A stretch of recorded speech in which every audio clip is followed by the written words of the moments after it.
ರಾತ್ರಿ 10 ಗಂಟೆ ಆಗಿತ್ತು. ಊರಿನ ಬಾಗಿಲಲ್ಲಿ ಎಲ್ಲರೂ ಸೇರಿದ್ರು. ಮತ್ತೆ ಊರಿನ ಹಿರಿಯ ರಾಮು ಕೂಡ ಅಲ್ಲೇ ಇದ್ರು.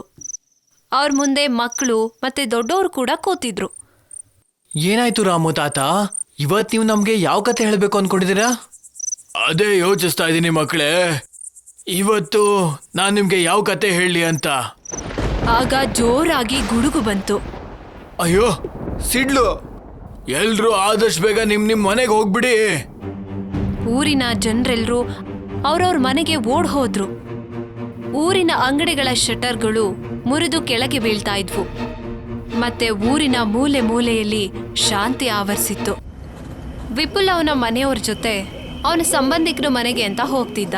ಅವನ ಹೆಂಡತಿ ಮಾಲ್ತಿ ಕೂಡ ಅವನ ಪಕ್ಕದಲ್ಲೇ ಕೂತಿದ್ಲು. ಮತ್ತವರ ಅಪ್ಪ ಮಿಂಕಿ ಮತ್ತೆ ಪಿಂಕಿ ಜೊತೆ ಹಿಂದೆ ಕೂತಿದ್ರು.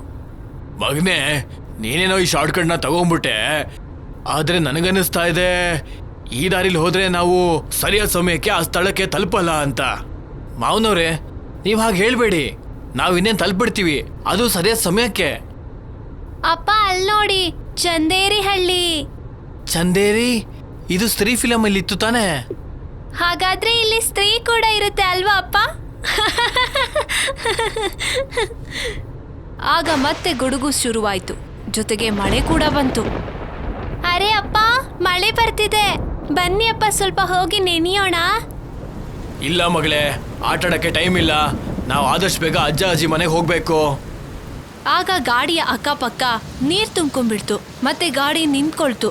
ವಿಚಿತ್ರವಾಗಿದೆ, ಮಳೆ ಈಗ ತಾನೇ ಶುರು ಆಗೋಯ್ತು, ಆಲ್ರೆಡಿ ನೀರೆಲ್ಲ ತುಂಬೋಗಿದೆ. ಎಲ್ರೂ ಗಾಡಿಯಿಂದ ಇಳಿರಿ, ಇನ್ನೂ ಕೂತ್ಕೊಂಡಿದ್ರೆ ಇಲ್ಲಿ ಪ್ರಯೋಜನ ಇಲ್ಲ, ಇಳಿರಿ. ಅವರೆಲ್ಲರೂ ಗಾಡಿಯಿಂದ ಕೆಳಗಡೆ ಇಳಿದ್ರು.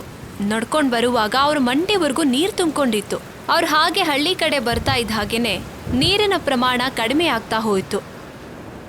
ಅಲ್ಲ, ವಿಚಿತ್ರವಾಗಿದೆಯಲ್ಲ, ನೀರು ನಮ್ ಗಾಡಿ ಸುತ್ತಮುತ್ತಲೇ ಜಾಸ್ತಿ ಇದೆ ಅನ್ಸುತ್ತೆ. ಮಾವನವ್ರೆ, ನೀವು ಚಿಂತೆ ಮಾಡಕ್ ಹೋಗ್ಬೇಡಿ, ಈ ಊರಿನವರು ಒಳ್ಳೆ ಮನ್ಸಿರೋರು, ನೋಡ್ತಾ ಇರಿ, ಅವ್ರು ನಮ್ಗೆ ಸಹಾಯ ಮಾಡೇ ಮಾಡ್ತಾರೆ. ಅವರು ಒಂದು ಮನೆ ಹತ್ರ ಹೋಗ್ತಾರೆ.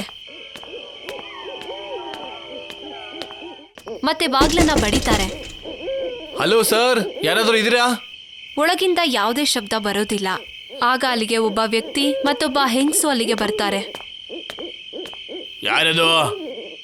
ಅದು ನಾವು ಪುಣೆಗೆ ಹೋಗ್ತಾ ಇದ್ವಿ, ನಮ್ ಗಾಡಿ ದಾರಿ ಮಧ್ಯದಲ್ಲೇ ಹಾಳೆ ಆಗೋಯ್ತು, ನೀವು ನಮ್ಗೆ ಸ್ವಲ್ಪ ಹೆಲ್ಪ್ ಮಾಡ್ತೀರಾ? ಇಲ್ಲ, ನೀವೆಲ್ಲ ಒದ್ದೆ ಆಗಿದ್ದೀರಾ, ಹೊರಟೋಗಿ ಇಲ್ಲಿಂದ. ನೀವು ಒದ್ದೆ ಆಗಿದ್ದೀರಾ ಅಂತ ಕಾರಣ ಹೇಳ್ತಾರಾ? ಎಂತ ವಿಚಿತ್ರ ಜನ ಇವರು. ಇವರು ಒದ್ದೆ ಆಗಿರೋದನ್ನ ನೋಡಿ ಹಳ್ಳಿ ಜನ ಯಾರು ಕೂಡ ಇವ್ರಿಗೆ ಸಹಾಯನೇ ಮಾಡ್ತಿರ್ಲಿಲ್ಲ. ಅಲ್ಲ, ಇವಾಗ ಏನ್ ಮಾಡೋದು ಅಂತ ಏನು ಅರ್ಥ ಆಗ್ತಿಲ್ವಲ್ಲ. ಆಗ ಅಲ್ಲೊಂದು ನಾಯಿ ಬಂದು ಬೊಗಳ್ತಾ ಇತ್ತು. ಆಗ ರಿಂಕುಗೆ ಏನಾಯ್ತು ಅಂತ ಗೊತ್ತೇ ಆಗ್ಲಿಲ್ಲ. ಅವನ ಕಣ್ಣು ಕೆಂಪಾಗಿ ಬದಲಾಯ್ತು ಮತ್ತವನ ಧ್ವನಿ ತುಂಬಾ ವಿಚಿತ್ರವಾಗಿ ಬದಲಾಯ್ತು. ಹೋಗ್ತಾ ಇರು ಇಲ್ಲಿಂದ, ಹೋಗ್ತಾ ಇರು. ಯಾಕೋ ಈ ರೀತಿ ಬಿಹೇವ್ ಮಾಡ್ತಾ ಇದ್ಯಾ? ರಿಂಕು, ನನ್ ಮಾತು ಕೇಳಿಸ್ತಿದ್ಯಾ? ಹೀಗೆ ಕೇಳಿ ವಿಪುಲ್ ರಿಂಕುನ ಕೈ ಹಿಡ್ಕೊಂಡ. ಆಗ ರಿಂಕು ವಿಪುಲ್ ಕೈಯನ್ನ ಹಿಡಿದು ಕಚ್ಚಿಬಿಟ್ಟ. ವಿಪುಲ್ ಹಾಗೆ ಕೈ ಬಿಡ್ತಿದ್ದ ಹಾಗೇನೆ ರಿಂಕು ಅಲ್ಲಿಂದ ಓಡ್ ಹೋಗ್ಬಿಟ್ಟ. ಮಗ್ನೆ, ನನ್ಗೆ ಯಾಕೋ ಈ ಜಾಗ ಸರಿ ಇಲ್ಲ ಅನ್ಸ್ತಿದೆ, ಆದಷ್ಟು ಬೇಗ ರಿಂಕುನ ಹುಡುಕ್ಬಿಡು. ಅದಾದ್ಮೇಲೆ ಹೈವೇಗೆ ಹೋಗಿ ಯಾರ ಹತ್ರ ಲಿಫ್ಟ್ ತಗೊಳ್ಳೋಣ. ಆಗ್ಲಿ ಮಾವನವ್ರೆ, ನೀವು ಮತ್ತೆ ಮಾಲ್ತಿ ಆ ಕಡೆ ಹೋಗಿ, ನಾನು ಮತ್ತೆ ಮಿಂಕಿ ಈ ಕಡೆ ಹೋಗ್ತೀವಿ, ಈ ಕಡೆ. ಹಾ ಸರಿ. ಈಗ ಮಾಲ್ತಿ ಮತ್ತೆ ಮಾವ ಒಂದ್ ಕಡೆ ಹುಡ್ಕೋಕ್ ಹೋದ್ರು, ಮತ್ತೆ ಇನ್ನೊಂದ್ ಕಡೆ ಮಿಂಕಿ ಮತ್ತೆ ವಿಪುಲ್ ಹುಡುಕ್ತಾ ಇದ್ರು. ಮಾವ, ನಮ್ಗೆ ರಿಂಕು ಮತ್ತೆ ವಾಪಸ್ ಸಿಗ್ತಾನಲ್ವಾ? ಧೈರ್ಯ ಕಳ್ಕೊಬೇಡ ಮಗಳೇ, ನಮ್ ರಿಂಕು ನಮ್ಗೆ ವಾಪಸ್ ಸಿಕ್ಕೇ ಸಿಗ್ತಾನೆ. ಅವರಿಬ್ರು ಒಂದಷ್ಟು ದೂರ ನಡ್ಕೊಂಡು ಬರ್ತಿದ್ದ ಹಾಗೇನೆ ಅವ್ರ ಕಣ್ಣಿಗೆ ರಿಂಕು ಕಾಣಿಸ್ತಾನೆ. ಅವನು ವಿಚಿತ್ರವಾದ ರೀತಿಯಲ್ಲಿ ನಗ್ತಾ ಇರ್ತಾನೆ.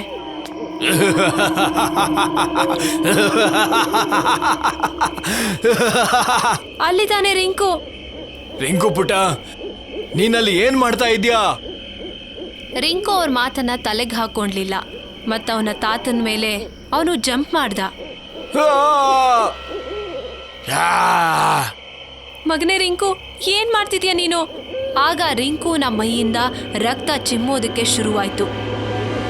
ರಿಂಕು ಮಗನೇ, ನೋಡ್ತಾ ಇದ್ದ ಹಾಗೇನೆ ರಿಂಕು ಮೈಯಿಂದ ಅವನ ಕೈ, ಕಾಲು ಮತ್ತೆ ಕತ್ತು ಬೇರ್ಪಟ್ಟು ಹೋಗ್ಬಿಡುತ್ತೆ.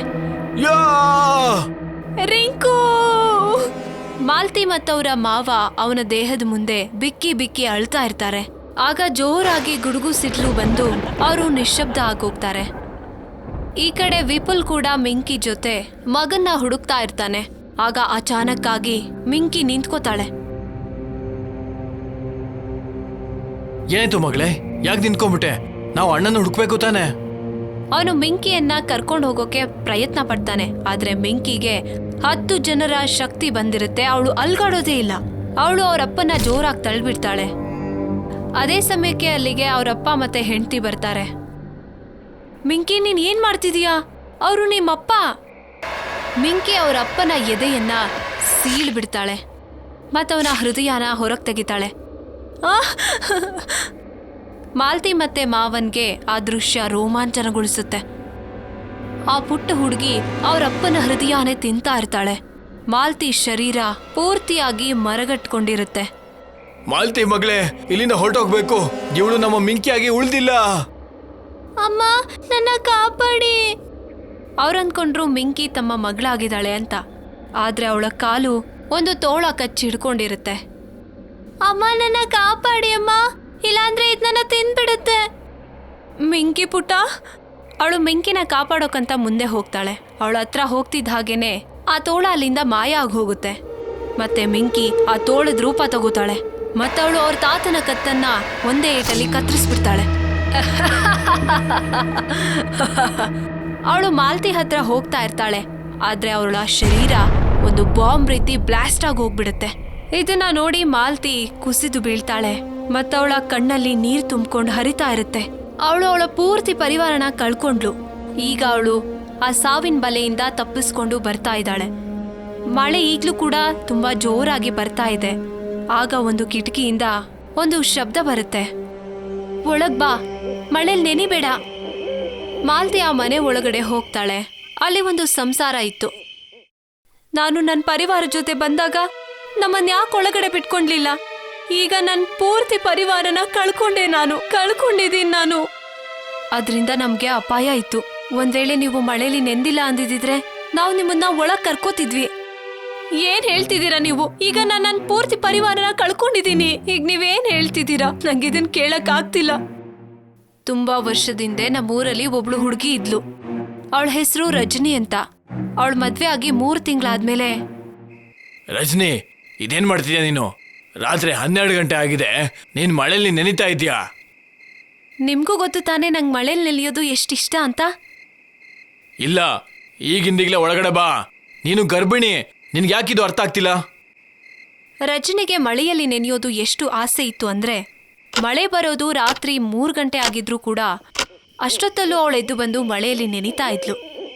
ಊರಿನ ಜನರು ಅವಳು ಹಾಗೆ ಸುತ್ತಾಡೋದನ್ನ ನೋಡಿ ಅವಳ ಬಗ್ಗೆ ಏನೇನೋ ಮಾತಾಡ್ಕೋತಾ ಇದ್ರು. ಒಂದಿನ ಬೆಳಗ್ಗೆ ಏನಾಗಿತ್ತು ಅಂದ್ರೆ ಅದು ಪ್ರತಿಯೊಬ್ಬರಲ್ಲೂ ಆತಂಕ ಮೂಡಿಸಿತ್ತು. ಊರಿನ ಮಧ್ಯಭಾಗದಲ್ಲಿ ಒಬ್ಬ ವ್ಯಕ್ತಿಯ ಶವ ಬಿದ್ದಿತ್ತು. ಮುಖ್ಯಸ್ಥರೇ, ಮಳೆ ಆಗಿದ್ ಬೆಳಿಗ್ಗೆನೆ ಯಾರಾದ್ರೂ ಒಬ್ರು ಊರಿನ ಎಂಟ್ರೆನ್ಸ್ ಅಲ್ಲಿ ಸತ್ತು ಬಿದ್ದಿರ್ತಾರೆ. ಇದಂತೂ ತುಂಬಾ ವಿಚಿತ್ರವಾಗಿದೆ. ಮಳೆ ಬಂದಿದ್ ರಾತ್ರಿ ಯಾರು ಮನೆಯಿಂದ ಆಚೆ ಬರೋದಿಲ್ಲ, ಗೊತ್ತು ತಾನೆ? ಬರೀ ರಜನಿ ಒಬ್ಳೆ ರಾತ್ರಿ ಹೊತ್ತು ಆಚೆ ಬರೋದು, ನೋಡಿದಿರ ತಾನೆ? ಹೌದು, ಈ ಕೆಲ್ಸ ರಜನಿ ಮಾಡ್ತಿರ್ಬೇಕು. ಅವಳು ಖಂಡಿತವಾಗ್ಲೂ ಪಿಶಾಚಿ ಆಗಿರ್ಬೇಕು. ನೀವೆಲ್ಲ ನನ್ನ ಹೆಂಡತಿ ಬಗ್ಗೆ ಹೀಗೆಲ್ಲ ಮಾತಾಡಬಾರ್ದು. ಅಲ್ಲ, ಅವಳು ಪಿಶಾಚಿ ಹೇಗಾಗ್ತಾಳೆ? ಒಂದ್ ವೇಳೆ ಹಾಗಲ್ಲ ಅಂದ್ರೆ ನಮ್ಗೆ ಹೇಳಪ್ಪ. ಅವಳು ರಾತ್ರಿ ಹೊತ್ತು ಆಚೆ ಆಗಿ ಬರ್ತಾಳೆ. ಒಂದ್ ಹುಡುಗಿ ಆಗ್ಬಿಟ್ಟು ಅವಳು ಹೆಂಗಿರ್ಬೇಕು ಅಂತ ಗೊತ್ತಿಲ್ವಾ ಅವಳಿಗೆ? ಹೇಳುವ. ಅವಳಿಗೆ ಮಳೆಯಲ್ಲಿ ನೆನೆಯೋದು ಇಷ್ಟ, ಅದಕ್ಕೆ ಆಚೆ ಬರ್ತಾಳೆ. ಆ ಊರಿನ ಜನರು ಅವನ್ ಮಾತನ್ನ ನಂಬ್ಲೇ ಇಲ್ಲ. ಮಳೆ ಬಂದಾಗ ಯಾವಾಗ್ಲೇ ಆದ್ರೂ ಕೂಡ ಮನೆಯಿಂದ ಹೊರಗಡೆ ಬರ್ತಿದ್ಲು. ಮತ್ತೆ ಅದೇ ರಾತ್ರಿ ಇನ್ನೊಂದು ಕೊಲೆ ಕೂಡ ಆಗಿತ್ತು. ಜನರು ಈ ವಿಚಾರನ ತುಂಬಾನೇ ತಲೆಗೆ ಹಾಕೊಂಡಿದ್ರು. ಆ ಊರಿನ ಜನರು ಒಂದಿನ ತೀರ್ಮಾನ ಮಾಡ್ಕೊಂಡು ರಜನಿ ಮನೆ ಹತ್ರನೇ ಬಂದ್ರು. ಮತ್ತೆ ರಜನಿಯನ್ನ ಮನೆಯಲ್ಲಿ ಬಂದ್ ಮಾಡಿ ಪೂರ್ತಿ ಮನೆಗೆ ಬೆಂಕಿ ಹಚ್ಚಿದ್ರು. ನಾನ್ ಮಳೆಯಲ್ಲಿ ನೆನೆಯೋದ್ರಿಂದ ನನ್ನ ಮೋಹಿನಿ ಅಂತ ನೀವು ಸುಟ್ಟಾಗ್ತಿದ್ದೀರಾ? ನಾನ್ ನಿಮ್ಗೆ ಶಾಪ ಕೊಡ್ತಾ ಇದ್ದೀನಿ. ನಾನ್ ಸತ್ ಮೇಲೂ ಕೂಡ ನನ್ನ ಆತ್ಮ ಈ ಊರಲ್ಲೇ ಇರುತ್ತೆ. ಯಾವಾಗೆಲ್ಲ ಮಳೆ ಬರುತ್ತೋ ಆ ಮಳೆ ನಿಮ್ಗೆ ಶಾಪದ ಮಳೆಯಾಗಿರುತ್ತೆ. ಶಾಪದ ಮಳೆ. ಆಮೇಲೆ ನಮ್ಗೆ ಗೊತ್ತಾಯ್ತು ಆ ಜನರು ಯಾಕೆ ಸಾಯ್ತಿದ್ರು ಅಂದ್ರೆ ಒಂದು ಹಾವು ಕಚ್ಚೋದ್ರಿಂದ ಸಾಯ್ತಾ ಇದ್ರು ಅಂತ. ಅವತ್ತಿಂದ ಊರಲ್ಲಿ ಯಾವಾಗ ಮಳೆ ಬರುತ್ತೋ ಮಳೆಯಲ್ಲಿ ನೆಂದಂತ ವ್ಯಕ್ತಿ ಶವ ಆಗ್ಬಿಡ್ತಿದ್ದ ಮತ್ತವನು ತುಂಬಾ ಭಯಂಕರವಾಗಿ ಸಾಯ್ತಾ ಇದ್ದ. ಈಗ ಮಾಲ್ತಿಗೆ ಅರ್ಥ ಆಯ್ತು ಅವ್ರ ಪರಿವಾರಕ್ಕೆ ಯಾಕೆ ಹೀಗಾಯ್ತು ಅಂತ. ಆದ್ರೆ ಅವಳು ಯಾಕೆ ನನಗ್ ಮಾತ್ರ ಏನು ಮಾಡಿಲ್ಲ, ಮತ್ತೆ ನೀವ್ ಯಾಕೆ ನನ್ನನ್ನ ಮನೆ ಒಳಗ್ ಬಿಟ್ಕೊಂಡ್ರಿ? ಯಾಕಂದ್ರೆ ರಜನಿ ಹಾಕಿರೋ ಶಾಪ ಗರ್ಭಿಣಿಯರಿಗೆ ತಟ್ಟೋದಿಲ್ಲ, ಅದಕ್ಕೋಸ್ಕರನೇ ನಿಂಗೇನೂ ಆಗಿಲ್ಲ. ಮಾಲ್ತಿಗೆ ಆ ಘಟನೆನ ಮರೆಯೋಕೆ ಬಹಳ ಕಷ್ಟವಾಯ್ತು. ಅವಳು ಅವಳ ಅಮ್ಮನ ಮನೆಗೆ ಹೋಗಿದ್ಲು. ಒಂದಿನ ಅಚಾನಕ್ ಆಗಿ ಮಾಲ್ತಿ ಆರೋಗ್ಯ ಕೆಟ್ಟೋಯ್ತು. ಅವಳನ್ನ ಹಾಸ್ಪಿಟಲ್ಗೆ ಕರ್ಕೊಂಡು ಹೋದ್ರು. ಅವಳು ಕಣ್ಬಿಟ್ಟಾಗ ಹಾಸ್ಪಿಟಲ್ ಬೆಡ್ ಮೇಲಿದ್ಲು. ಅಮ್ಮ, ನನ್ಗೆ ಏನಾಗಿದೆ?